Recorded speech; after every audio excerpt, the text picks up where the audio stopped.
Sekembalinya Prayoga dan Prayuda dari sowan Kanjeng Sunan Kalijogo di Kadilangu, Prayoga dan Prayuda kemudian menyampaikan beberapa amanat dari Kanjeng Sunan Kalijogo perihal rencana pahargyan pengantin Adipati Hadiwijoyo. Kanjeng Adipati, pada saat acara pinangan tadi, Kanjeng Sunan telah datang dengan beberapa orang santri dari Kadilangu. Tetapi besok pada acara ijab kabul, Kanjeng Sunan Kalijogo hanya akan datang ke keraton bersama dengan 2 orang santri saja, kata Prayuda. Ya, tidak apa-apa. Lalu Kanjeng Sunan berpesan apa lagi? Tanya Adipati Hadiwijoyo. Hanya itu saja yang dikatakan oleh Kanjeng Sunan Kalijogo, Kanjeng Adipati, kata Prayoga. Baik, cukup jelas. Sekarang silakan kalau kalian akan beristirahat, kata sang Adipati. Terima kasih Kanjeng Adipati, kami akan ke rumah samping dulu, kata Prayuda. Setelah berkata demikian, maka Prayoga dan Prayuda segera mundur dan berjalan menuju ke rumah samping berkumpul bersama dengan yang lain. Tidak lama kemudian, setelah keduanya meninggalkan pendopo, masuklah Ki Tumenggung Gajah Birowo ke dalam Gajah Birawan. Setelah membersihkan dirinya, maka Ki Tumenggung pun kini menemui Adipati Hadiwijoyo dan Ki Kebukanigoro di ruang belakang.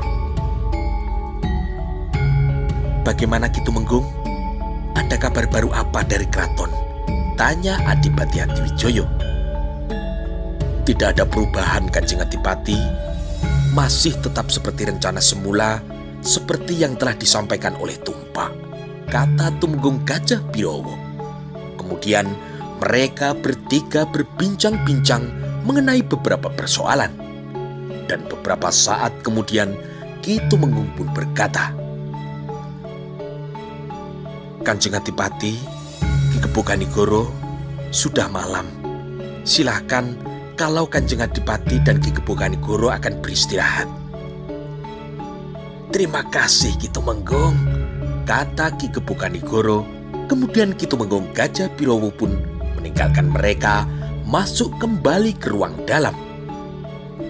Malam semakin larut di dalam Gajah Birawan ketika terdengar suara kentongan yang ditabuh dengan irama Doro Muluk.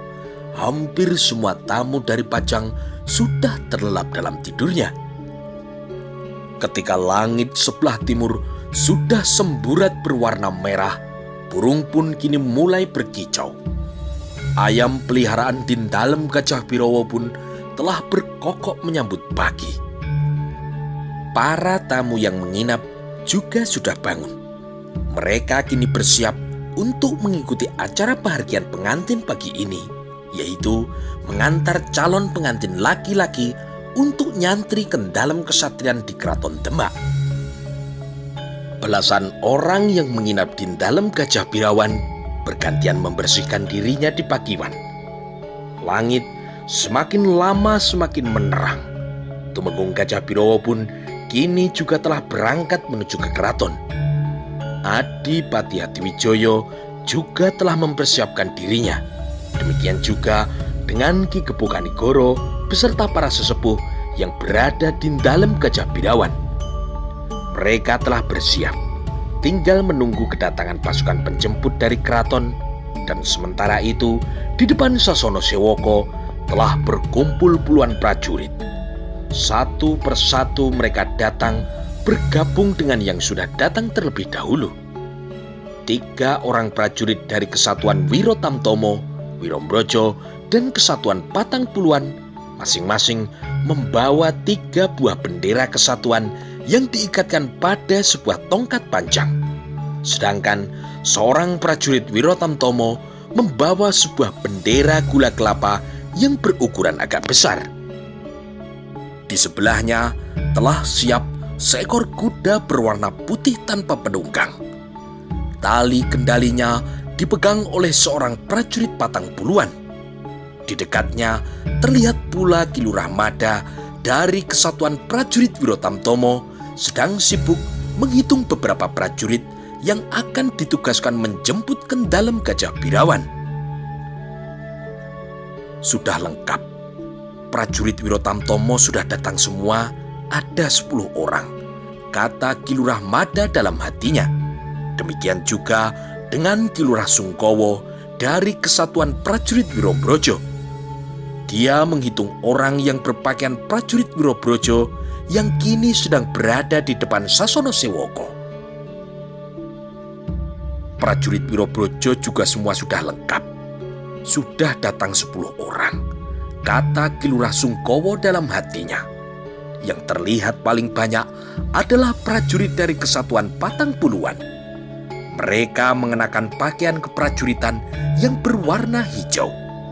Kini mereka telah berbaris tegak di depan Lurah Srono yang mengenakan kain cinde yang berwarna merah. 40 orang prajurit sudah lengkap, kata Ki Lurah Srono. Kemudian ia pun segera berjalan menuju ke tempat pemimpin acara penjemputan ini, yaitu Tumenggung Joyo Sentiko yang sedang berdiri di samping Pangeran Hadiri, dan di sebelahnya berdiri pula Tumenggung Suronoto. Ki Tumenggung Joyo Sentiko menerima laporan dari Ki Lurah Srono. Maka kini Ki Tumenggung Joyo Sentiko berkata kepada Pangeran Hadiri, para prajurit sudah siap diberangkatkan untuk menjemput calon pengantin, Pangeran. Baik Ki Tumenggung, mereka bisa diberangkatkan sekarang, kata Pangeran Hadiri. Tumenggung Joyo Sentiko kemudian bersiap dan ia pun segera memberi perintah kepada Ki Lurah Srono, dan sesaat kemudian terdengarlah bunyi bende yang ditabuh cukup keras. Maka bersiaplah kini semua prajurit. Mereka berbaris di depan sendiri seorang prajurit Wirotamtomo yang membawa sebuah bendera gula kelapa. Lalu di belakangnya seorang prajurit Wirotamtomo yang membawa sebuah bendera yang berwarna hitam bergambar sebuah cokro berwarna kuning emas. Itulah bendera dari Kesatuan Wirotamtomo yang bernama Cokro Baskoro. Di belakang bendera berbaris 10 orang dari prajurit Wirotamtomo yang membawa sebuah pedang yang tergantung di pinggangnya. Di belakang prajurit Wirotamtomo terlihat seorang prajurit yang membawa bendera berwarna pare anom bergambar sebuah trisulo berwarna hitam. Itulah bendera dari Kesatuan Wirobrojo yang bernama Trisulo Sakti. Di belakang prajurit Wirobrojo ada seekor kuda yang berwarna putih tanpa penunggang, dan di sampingnya berdiri seorang prajurit Patang Puluhan yang sedang memegang tali kendali kuda itu. Di belakangnya lagi ada seorang prajurit yang membawa sebuah bende. Setelah itu, seorang prajurit Patang Puluhan memegang sebuah bendera berwarna hijau bergambar seekor harimau putih yang sedang mengaum. Itulah bendera dari Kesatuan Patang Puluhan yang bernama Sardulo Seto. Yang paling belakang adalah 40 prajurit dari Kesatuan Patang Puluhan yang berbaris rapi siap untuk menjemput calon pengantin laki-laki. Ketika terdengar bende yang ditabuh untuk kedua kalinya, maka semua prajurit yang akan menjemput calon pengantin pria segera bersiap. Tumenggung Joyo Sentiko segera bersiap di depan, dan ketika Pangeran Hadiri menganggukkan kepalanya, maka ditabuhlah bende untuk yang ketiga kalinya. Suaranya terdengar oleh semua prajurit yang berada di depan Sasono Sewoko. Kemudian mulailah kini para prajurit Wirotamtomo yang membawa bendera gula kelapa akan bergerak maju, diikuti oleh 3 kesatuan prajurit yang juga bertugas menjemput calon pengantin laki-laki. Dengan langkah yang teratur, para prajurit berbaris gagah menuju Kendalem Gajah Birawan, tempat calon pengantin yang sudah siap menunggu. Seekor kuda putih tanpa penunggang yang dituntun oleh seorang prajurit terlihat gagah berada di antara warna-warni pakaian seragam prajurit keraton. Di dalam Gajah Birawan, Kebo Kanigoro dan juga Adipati Hadiwijoyo beserta para pangombyong juga sudah siap untuk menerima kedatangan pasukan penjemputnya. Mereka berdiri rapi di belakang dua orang prajurit Wirotamtomo yang tegak menanti pasukan penjemput calon pengantin. Tidak lama kemudian, pasukan penjemput telah berhenti di depan gerbang dalam Gajah Birawan. Pemimpin pasukan, yaitu Ki Tumenggung Jayasantiko, kemudian berjalan mendekati Tumpak, seorang prajurit Wirotamtomo yang sedang tegak berdiri di halaman depan pendopo.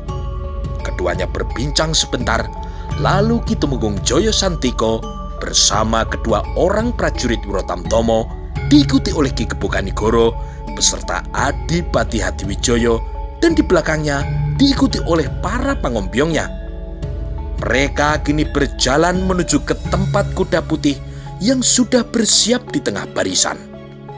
Tumenggung Jayasantiko kemudian mempersilahkan Adipati Hadiwijoyo untuk segera naik ke atas punggung kuda putih. Dan sesaat kemudian terlihat Adipati Hadiwijoyo yang memakai busana kesatrian dengan gagahnya telah duduk di atas punggung seekor kuda putih. Kebo Kanigoro bersama dengan para pangombyong yang lain kemudian menempatkan diri berdiri rapi di belakang kuda putih. Ki Kanjur pun kini juga mendesak maju. Ia ingin berjalan di dekat dengan kemenakannya yang kala itu akan menjadi pengantin. Tumenggung Jayasantiko kemudian berjalan menuju ke sebelah kanan, lalu ia pun memberi aba-aba untuk berangkat.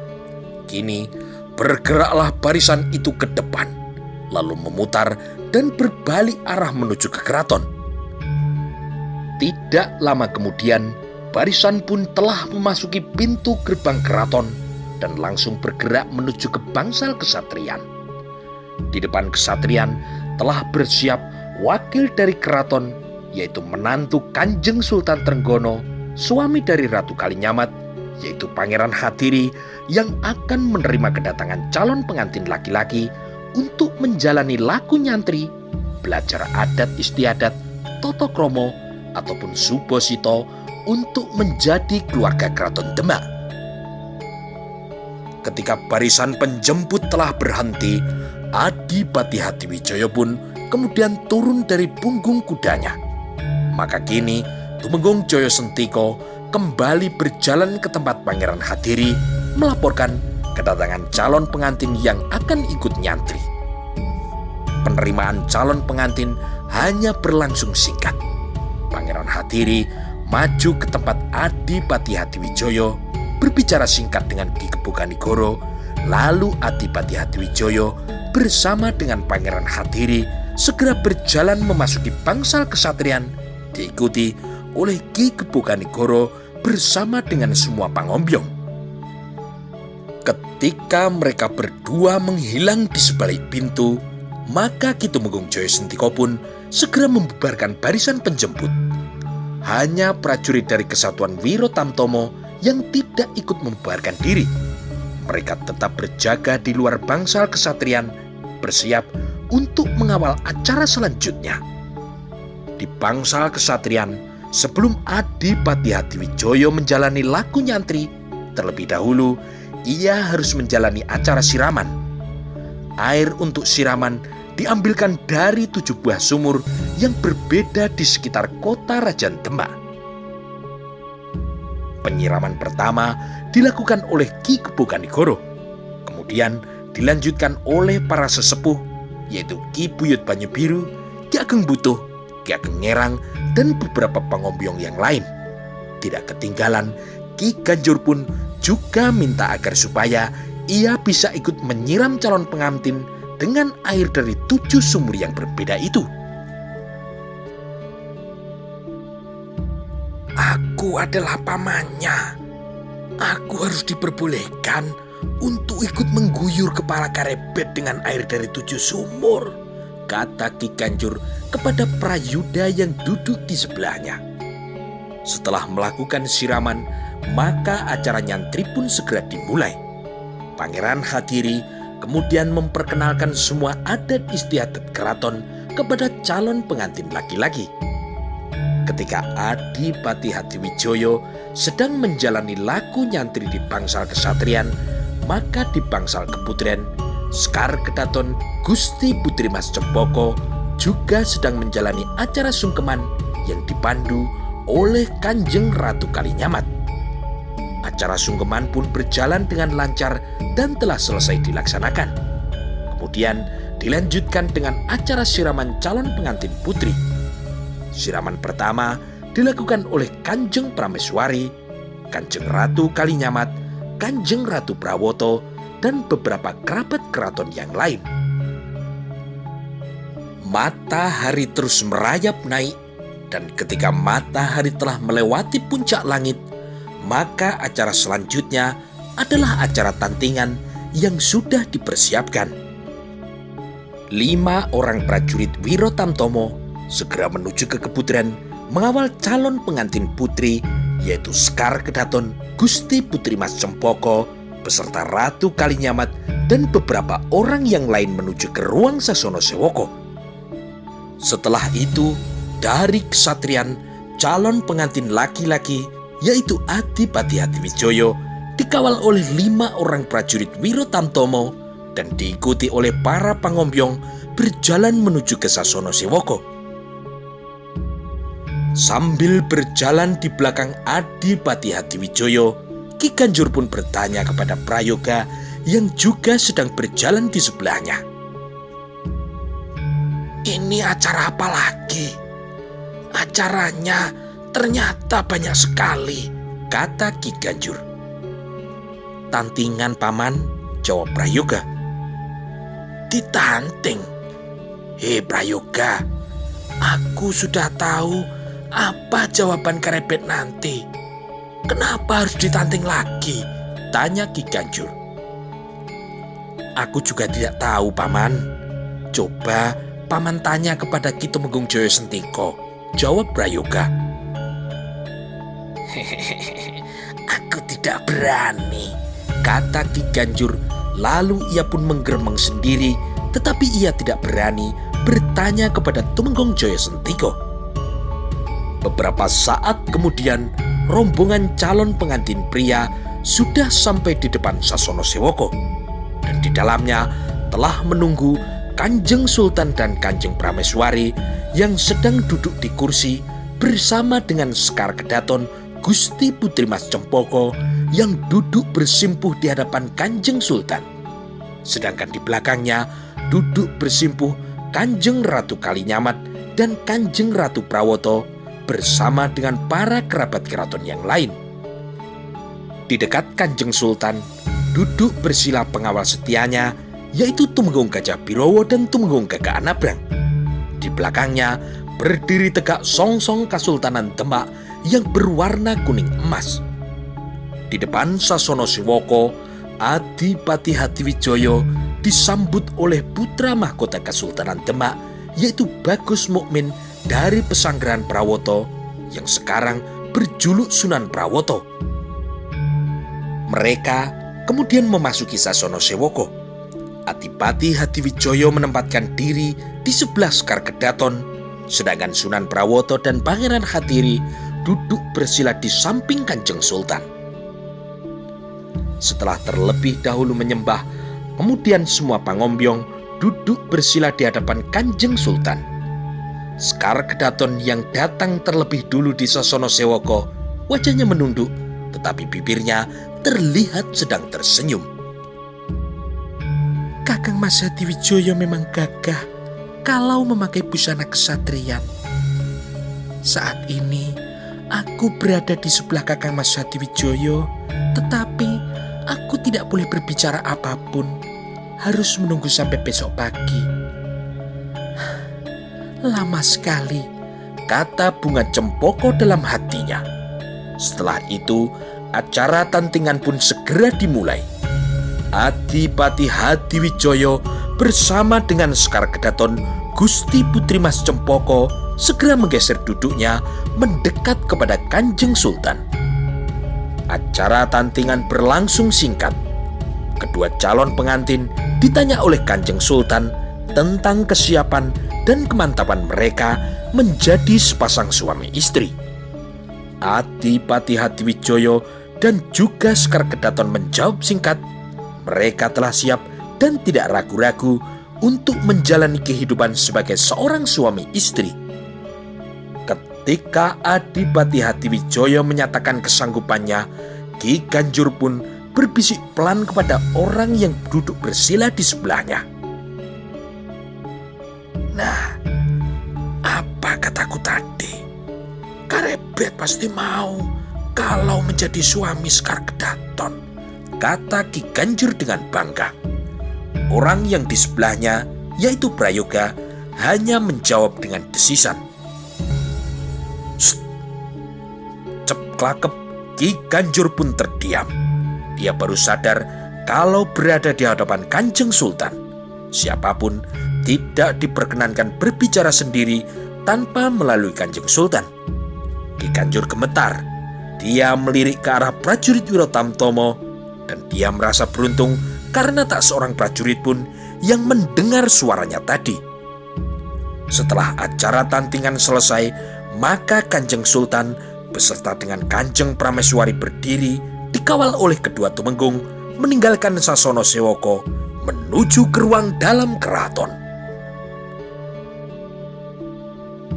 Setelah itu, Adipati Hadiwijoyo diiringi oleh Pangeran Hadiri dan Sunan Prawoto, dikawal oleh 5 orang prajurit Wirotamtomo dan diiringi oleh para pangombyong meninggalkan Sasono Sewoko menuju ke bangsal kesatrian. Demikian juga dengan Sekar Kedaton. Ia pun kemudian berjalan menuju ke Keputren bersama dengan Ratu Kalinyamat dan Ratu Prawoto, diikuti oleh para pengiring lainnya. Setelah mengantar Adipati Hadiwijoyo kembali ke bangsal kesatrian, maka Kebo Kanigoro bersama dengan para pangombyong lainnya berpamitan. Mereka akan kembali ke dalam Gajah Birawan. Sedangkan Adipati Hadiwijoyo tetap berada di bangsal kesatrian sampai acara ijab kabul besok pagi. Sementara itu, di Keputren, setelah matahari terbenam nanti, akan ada acara khusus untuk pengantin putri, yaitu Midodareni. Malam harinya di Keputren, pada malam Midodareni, semua perhatian tertuju kepada Gusti Putri Mas Cempoko yang sedang dirias oleh juru rias keraton. Seorang emban yang gemuk berkata lirih kepada seorang perempuan di sebelahnya. "Waduh, Gusti Putri memang manglingi kalau sudah dipaesi pengantin. Aku jadi ingin menjadi pengantin." Perempuan yang di sebelahnya, yaitu Nyai Madusari, berkata, "Jadi, kau dengan abdi dalam yang kurus itu belum menjadi pengantin, Nyai?" "Belum, Nyai. Dari dulu, dia cuma janji-janji saja," kata emban yang gemuk itu sambil tersenyum. Kanjeng Prameswari pun juga memuji kecantikan putrinya. "Diajeng, kau malam ini terlihat sangat cantik. Semua pengantin kalau dipaesi berubah menjadi cantik, Kanjeng Ibu," jawab Sekar Kedaton Gusti Putri Mas Cempoko. "Iya, Diajeng. Tetapi Diajeng bukan hanya cantik, tetapi sangat cantik. Diajeng, besok setelah menjadi istri Adipati Hadiwijoyo, namamu akan berubah menjadi Ratu Mas Cempoko," kata Kanjeng Prameswari. "Sendika dawuh, Kanjeng Ibu," kata Sekar Kedaton. "Kau memang cantik malam ini nih, Mas. Manglingi. Sayang, Adi Mas Hadiwijoyo saat ini tidak bisa memandangmu. Bagaimana kalau besok pagi Adi Mas Hadiwijoyo tidak mengenalimu lagi nih, Mas?" kata Ratu Kalinyamat. "Ah, Yunda Ratu, Kakang Mas Hadiwijaya pasti tahu di mana aku. Karena dari ratusan orang yang hadir, hanya akulah satu-satunya wanita yang berani memakai cunduk mentul, kata Sekar Kedaton dengan tersenyum. Malam itu di Keputren adalah malam midodareni bagi calon pengantin putri. Suatu malam terakhir bagi seorang gadis, karena esok harinya semua akan berubah. Pemuda yang selama ini menjadi belahan jiwanya akan bersama-sama mengarungi lautan suka dan duka sampai di penghujung usia mereka. Waktu yang hampir mencapai tengah malam ketika Sekar Kedaton beranjak tidur, dan malam itu Bunga Cempoko sulit sekali tidur.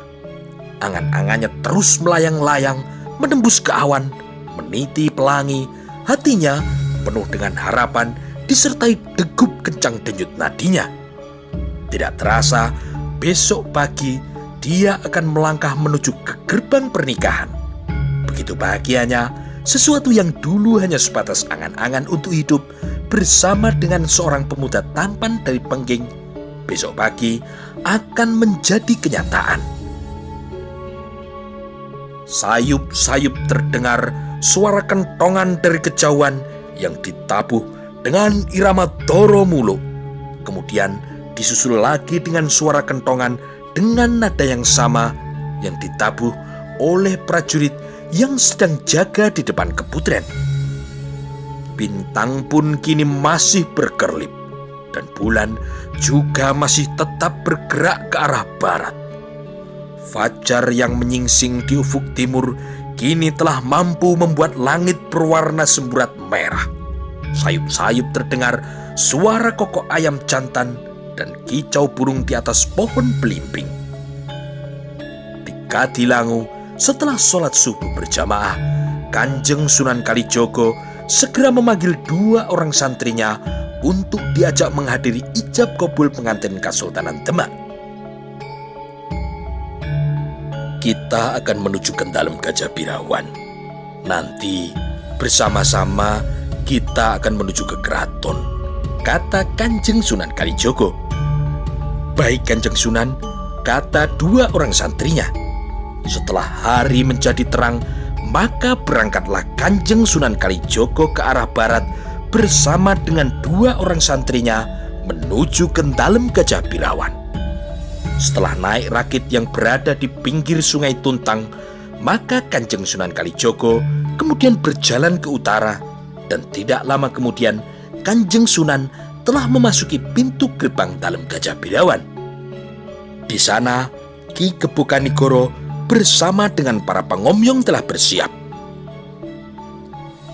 Anak Mas Kanigoro, kita berangkat sekarang? Tanya Kanjeng Sunan Kalijogo. Iya Kanjeng Sunan, kita menuju ke Kesatrian, lalu menuju ke Sasono Sewoko untuk melaksanakan ijab kabul, kata Ki Kebukanigoro. Anak Mas Kanigoro, apakah sudah mempersiapkan saksi? Tanya Kanjeng Sunan. Sudah Kanjeng Sunan, jawab Ki Kebukanigoro. Baik, kita berangkat sekarang, kata Kanjeng Sunan Kalijogo. 2 orang prajurit Wiro Tamtomo yang berjaga di depan dalam Gajah Birawan segera bersiap, dan salah satu dari mereka kemudian mengantar para pengombyong menuju ke bangsal kesatrian. Maka berjalanlah rombongan para pengombyong calon pengantin laki-laki menuju ke bangsal kesatrian.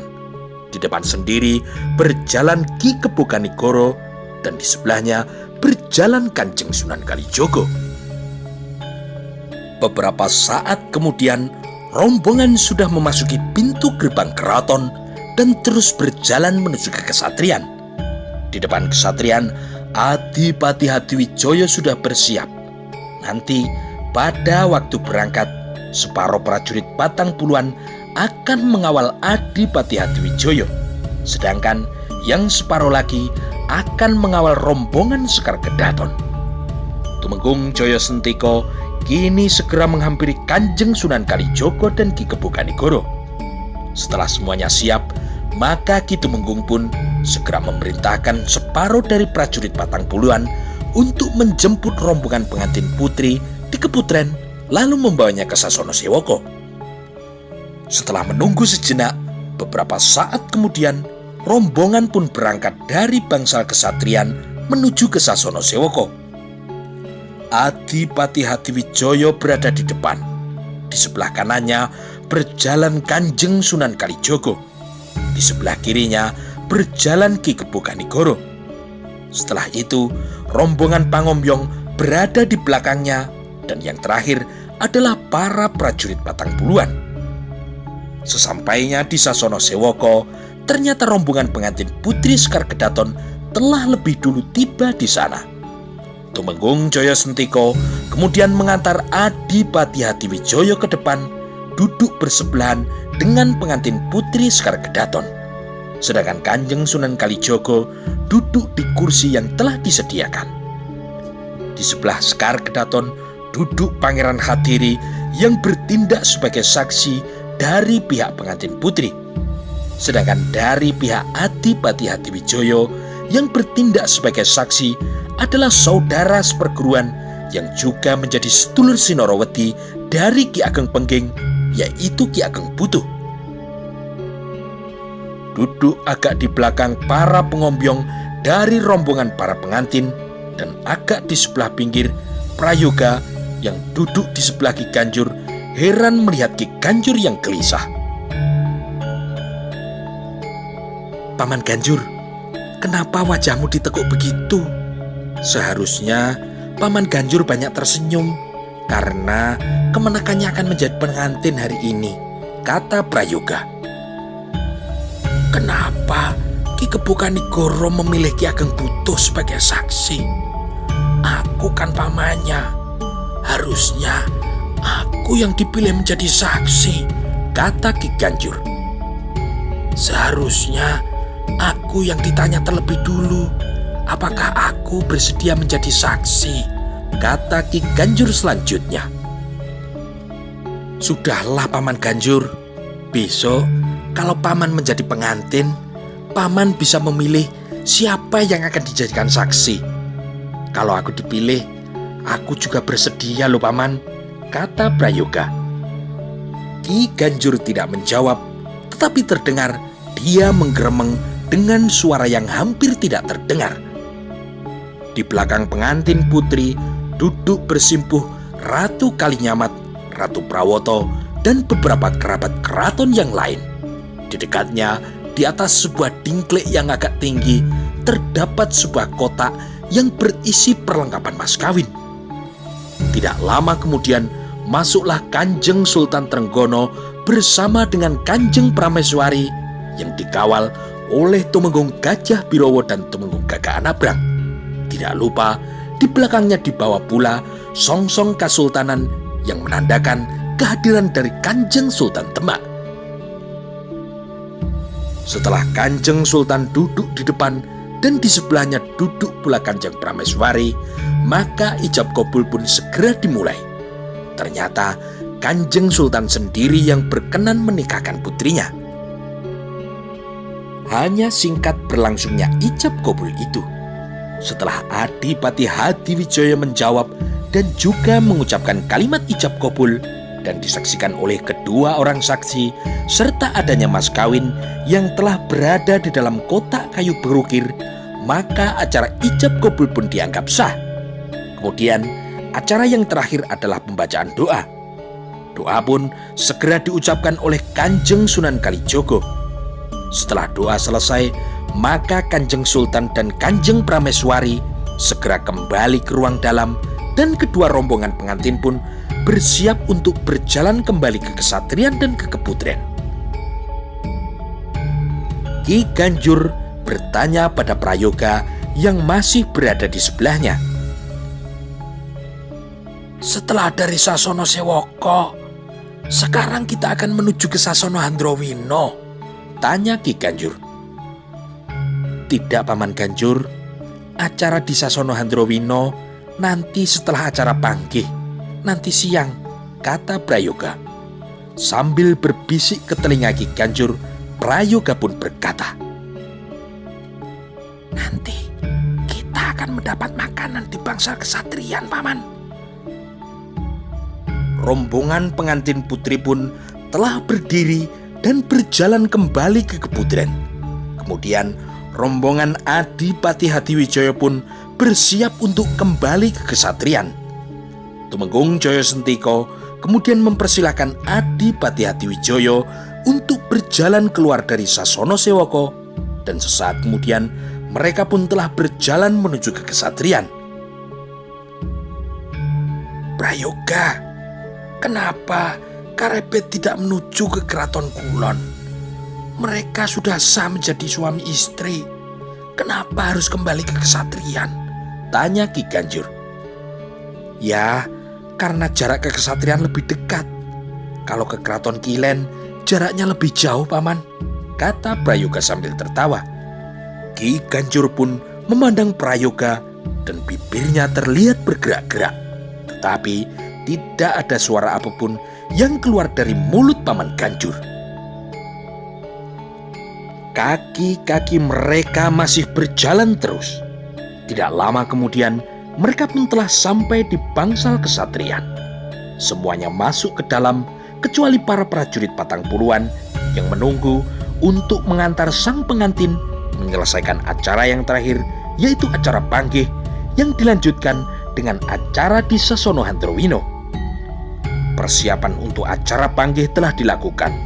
Sejak semalam, di bagian samping Sasono Sewaka telah disiapkan seperangkat gamelan yang akan dibunyikan sewaktu kedua pengantin akan bertemu. Sasono Handrawina pun sudah disiapkan untuk menampung tamu yang diundang oleh Kanjeng Sultan. Meskipun Kanjeng Sultan tidak mengundang para raja mancanegara, tetapi para penguasa di daerah Perdikan, kabupaten maupun kadipaten di wilayah Kasultanan Demak semuanya diundang ke kota Rajan Demak. Para tamu yang diundang Kanjeng Sultan berasal dari daerah Asem Arang, Tegalan, Jeporo, Kudus, Pati, Tuban, Jipang, Trowulan, dan beberapa daerah di Brangwetan, Selo, Kuwu, Wedi, Simo, Banyu Biru, Pingit, Soropaten sampai ke Gunung Kidul, Cirebon, dan beberapa daerah di Brangkulon.